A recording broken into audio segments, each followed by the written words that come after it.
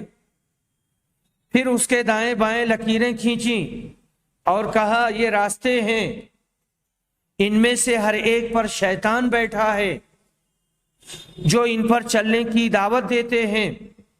پھر یہ آیت تلاوت فرمائی وَأَنَّ هَذَا صِرَاطِي مُسْتَقِيمًا فَاتَّبِعُوهُ وَلَا تَتَّبِعُوا السُّبُلَ. بدعت کی مذمت میں بہت سی حدیثیں وارد ہوئی ہیں. ذیل میں ہم چند حدیثیں پیش کر رہے ہیں. حضرت ارباد بن بصاریہ بیان کرتے ہیں کہ ایک دن نبی اکرم نے فجر کی نماز پڑھائی اور ایک بلیغ خطبہ دیا. اس کو سن کر آنکھیں اشکبار ہو گئیں اور دل خوف زدہ ہو گئے. ایک صاحب نے کہا اے اللہ کے رسول، یوں لگتا ہے کہ جیسے یہ وعدہ کرنے والے کی نصیحت ہو، یعنی رخصت کرنے والے کی، اس لیے آپ ہمیں نصیحت فرمائیں. آپ نے کہا میں تم کو اللہ کے تقوی اور سمع و طاعت کی وصیت کرتا ہوں.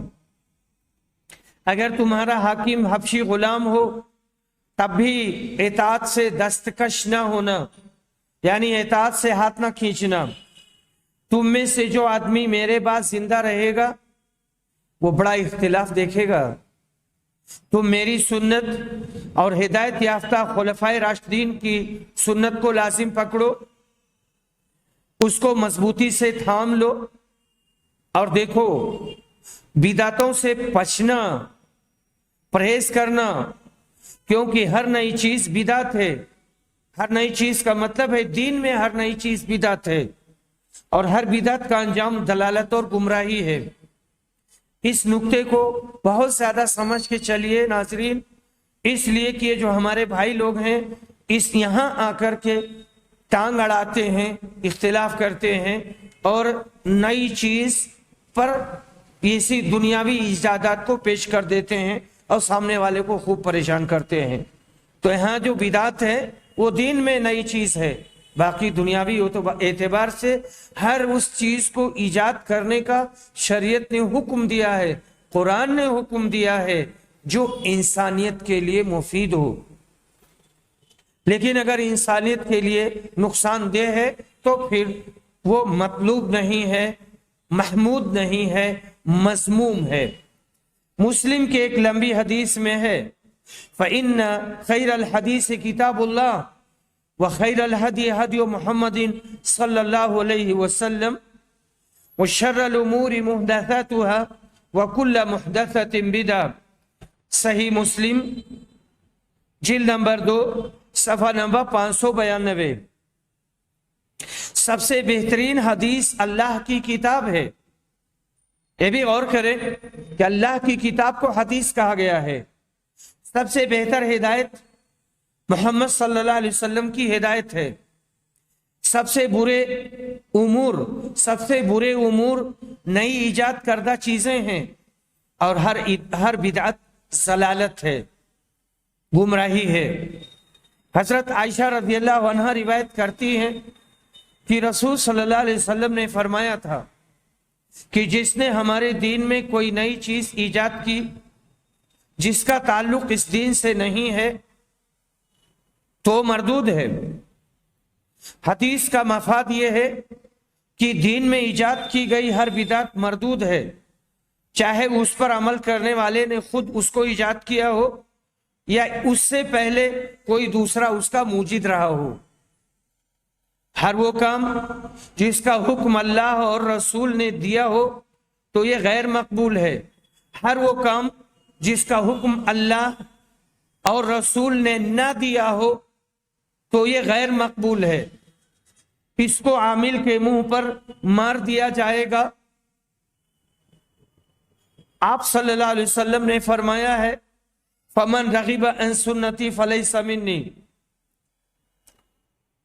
جامع العلوم والحکم صفحہ نمبر 52. جس نے ہماری سنت سے اعراض کیا وہ ہم میں سے نہیں. محبت رسول کے دعوے میں ظاہر ہونے والی بدعتیں. ذات رسول میں غلو کی وجہ سے عقائد اور عبادات میں بدعتوں نے جنم لیا. بدعتیوں نے ان کو رسول سے محبت کرنے کے دعوے میں ایجاد کیا. وقت کے گزرنے کے ساتھ ساتھ ان بدعتوں نے ترقی کی اور ان میں اضافہ ہوتا رہا. اس بابت ذیل کی تفصیل ملاحظہ فرمائیں، ہم اسے پیش کر رہے ہیں. صوفیہ کا دعویٰ کہ یہ رسول کو حالت بیداری میں دیکھتے ہیں. صوفیہ اس بات پر یقین رکھتے ہیں کہ نبی صلی اللہ علیہ وسلم اپنی وفات کے بعد زندہ ہیں، آپ کے اندر زندوں کی ساری خصوصیات پائی جاتی ہیں، آپ ایک جگہ سے دوسری جگہ آتے جاتے ہیں، یہ لوگ آپ کو حالت بیداری میں دیکھتے ہیں، آپ کے ساتھ بیٹھتے ہیں، آپ صوفیہ کے مخصوص طریقے عبادت کی رہنمائی کرتے ہیں، مجالس اور میلاد کی محفلوں میں آپ تشریف لاتے ہیں۔ عمر بن سعید الفوتی کتاب الرحمہ میں لکھتا ہے، اولیاء بیداری کی حالت میں رسول صلی اللہ علیہ وسلم کو دیکھتے ہیں، ہر محفل اور مجلس میں آپ اپنے جسم اور روح کے ساتھ حاضر ہوتے ہیں، آپ اپنی اسی شکل میں ہیں جیسے پہلے تھے، اس میں کسی قسم کی تبدیلی نہیں ہوئی ہے، آپ نظروں سے ایسے اوجھل ہیں جیسے ملائکہ، جب اللہ چاہتا ہے کہ کوئی بندہ ان کو دیکھے تو پردہ اٹھا دیا جاتا ہے اور وہ آپ کو اپنی حیات میں دیکھتا ہے۔ انہی بدعات اور خرافات پر صوفیہ کی عبادات اور طرق کا دار و مدار ہے، اس کو الطرق المحمدیہ کہا جاتا ہے، کیونکہ ان کا دعویٰ ہے کہ انہوں نے حالت بیداری میں ان کو نبی صلی اللہ علیہ وسلم سے اخذ کیا ہے، نبی صلی اللہ علیہ وسلم سے لیا ہے۔ ان لوگوں نے حالت بیداری میں نبی صلی اللہ علیہ وسلم کے دیکھنے کے سلسلے میں من رآنی فی المنام فسیرانی فی الیقظہ سے استدلال کیا ہے۔ حدیث کا مفہوم یہ ہے کہ جس نے ہم کو خواب میں دیکھا تو وہ ہم کو بیداری میں بھی دیکھے گا، کیونکہ شیطان ہماری شکل اختیار نہیں کر سکتا۔ بخاری جلد نمبر 9 صفحہ نمبر 42۔ لیکن ان کا استدلال باطل ہے، غلط ہے۔ علامہ سیوطی لکھتے ہیں کہ یہ حدیث اس مفہوم پر دلالت نہیں کرتی ہے جسے انہوں نے اخذ کیا ہے۔ حدیث میں کئی معنی کا احتمال ہے، اس کی تفصیل یوں ہے۔ نمبر 1، جو آپ کی زندگی میں ایمان لایا پر آپ کو نہیں دیکھا اور نہ دیکھنے کا سبب یہ بنا کہ وہ دور تھا، تو یہ حدیث اس بات کی بشارت دیتی ہے کہ آپ کی زندگی میں جو مومن تھا اور آپ کو نہیں دیکھا ہے، وہ آپ کو حالت بیداری میں آپ کی وفات سے قبل دیکھے گا اور وہ آ کر آپ سے ملے گا۔ نمبر 2، وہ اس خواب کی تعبیر اس کی صحت و صداقت کو حالت بیداری میں دیکھے گا۔ نمبر 3، وہ حالت بیداری میں آخرت میں آپ کو دیکھے گا۔ اس خواب کے دیکھنے والے کے لیے اس میں بشارت ہے کہ وہ ایمان کی حالت میں مرے گا۔ یہ 3 معنی علامہ سیوطی نے بیان کیا ہے۔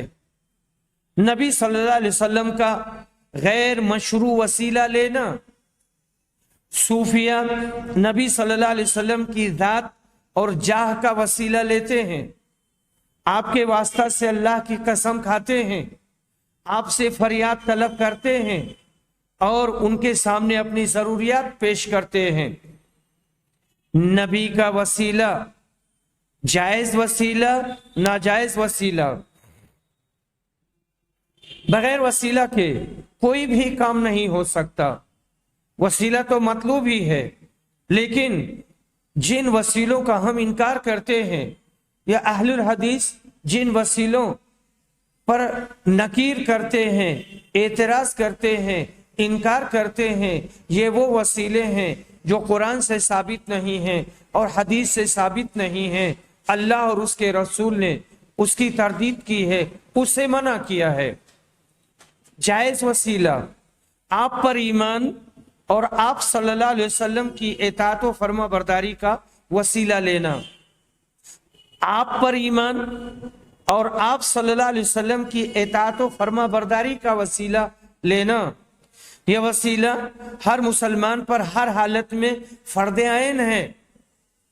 عام طور سے ہمارے بھائی لوگ کہتے ہیں کہ تم لوگ وسیلہ نہیں مانتے، تم لوگ بندر ہو، کود کے چھت پر چڑھے جاؤ،